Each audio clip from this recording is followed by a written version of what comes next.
नमस्कार. आपण पाहत आहात न्यूज मराठवाडा. नाशिकच्या दिंडोर येथील दुर्दैवी घटनेनंतर राज्य सरकारने रस्त्यालगतच्या विहिरीचे ऑडिट करण्याचे आदेश दिले आहेत आणि त्यानंतर वाळूज महानगरातही प्रशासन सतर्क झाल्याचं पाहण्यात मिळत आहे. रस्त्याच्या कडेला असलेल्या किमान 3 धोकादायक विहिरीचा प्रश्न आता पुन्हा ऐरणीवर आला आहे. सिडको प्रशासनाने या विहिरी बुजवण्याच्या हालचाली सुरू केल्या आहेत. मुख्य प्रशासक जगदीश मणियार यांच्या अध्यक्षतेखाली झालेल्या बैठकीत हा मुद्दा पुन्हा चर्चेला आला आहे. सरकारी विहिरी तातडीने बुजवल्या जातील असे प्रशासनाने स्पष्ट केले आहे. मात्र काही विहिरी खाजगी मालकीच्या असल्याने नवीन वाद निर्माण झाले आहेत. योग्य मोबदला दिल्याशिवाय किंवा मिळाल्याशिवाय विहिरी बुजवू देणार नाही असा पवित्रा काही विहीर मालकांनी घेतल्याचं पाहण्यात मिळत आहे. नागरिकांच्या जीविताला धोका निर्माण होत असल्याने कोणतीही तडजोड केली जाणार नाही असेही प्रशासनाने स्पष्ट केले आहे. दरम्यान या मुद्द्यावरून वाळूज महानगरात नागरिकांमध्ये भीतीचे वातावरण निर्माण झाले आहे. एखादी दुर्घटना घडण्याची वाट पाहणार का असा सवाल स्थानिक उपस्थित करताना दिसत आहेत. आता प्रश्न एकच, प्रशासन तातडीने कारवाई करून या धोकादायक विहिरी सुरक्षित करणार का की आणखी एखाद्या दुर्घटनेनंतरच हालचाल होणार का असा सवाल आता जनसामान्य नागरिकांतून व्यक्त केला जात आहे.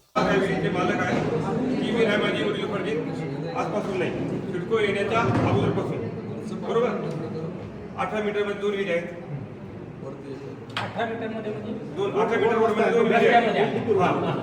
त्या विहिरी सिडको सर्वे घेतले किंवा नाही घेतले तो त्यांचं मला घेतलेलं नाहीये. त्याचा आजच्या बाजार वापरल्याने बांधकाम खोदकाम सहित पूर्ण मोबदला भेटल्याशिवाय त्या विहिरी बुजू देणार नाही. ते ॲक्विजिशन मध्ये आलेले आहेत ना, त्याचं भूसंपादनाचं सगळं काहीतरी झालेलं असतं.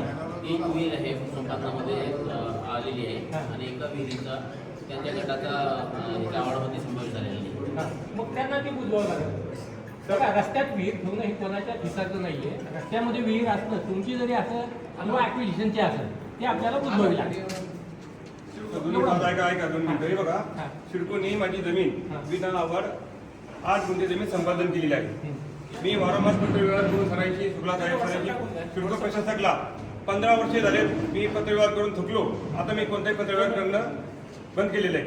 मला त्याचा व्यवस्थित मोबदला आणि जमीन मला 8 गुंठे पाहिजे तर ती पुढची कारवाई होऊ देणार आणि आता होऊ देणार नाही. कोणत्या सबीवर मी जमीन मालक आहे, उरिलो पण जमीन आहे माझी. मी डेव्हलपमेंटला करत नाही, हे करत नाही, आपण ते नाही म्हणत नाही. रस्त्यामध्ये विहीर असेल तर बुजवावी लागेल. एवढा तुम्ही बुजवणार असाल तर तुम्ही बुजवा, नाहीतर सिडको बुजवा.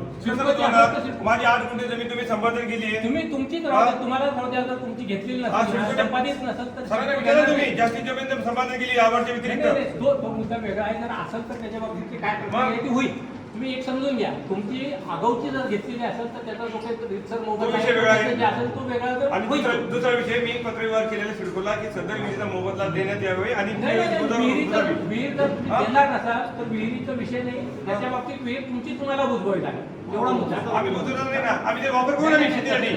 आम्ही वापर करू नाही. रस्त्यात आलेली विहीर एवढा मोठा हे रस्त्यामध्ये आपण सगळ्यात तिचा मोबदला दिलेला आहे. दुसरी वेळ आहे तिचा मोबदला दिलेला आहे. तिचा मोबदला दिलेला आहे. मग आमची वेळ का मोबदला नाहीये? डॉक्युमेंट आणखी एकदा आम्ही बघून घेतोय. ज्या विहिरीचं पेशंट झालेली सिडको बुजवणार. ज्या तुमच्या असतील खालची असेल तर तुम्हाला हे असेल तर तुम्हाला तुमची बुजवावी. आम्ही विहीर बुजवणार नाही, आम्ही शेती म्हणून वापर करू.